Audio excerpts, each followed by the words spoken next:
Welcome to this tutorial on Cryon 6D.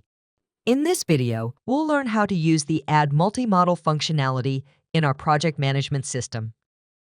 Let's start by navigating to the document page to access our files.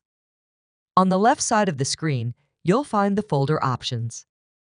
Choose the folder containing your files. Select the RVT files you want to include in the multi-model view. Once you've selected the files, click on the Add Multi-Model button at the top of the screen. A pop-up screen will appear. Click Update to proceed. You'll see a confirmation message indicating that the document has been successfully updated for multi-model view.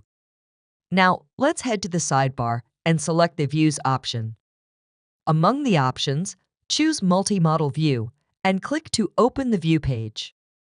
Here, you'll find the previously added files displayed for multi-model viewing. Click on the files to be redirected to the Autodesk screen, where the drawings will be combined for viewing.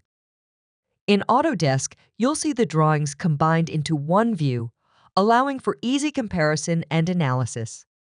And there you have it. You've successfully used the Add Multi-Model functionality to combine and view multiple drawings in our project management system. Thank you for watching, and stay tuned for more tutorials.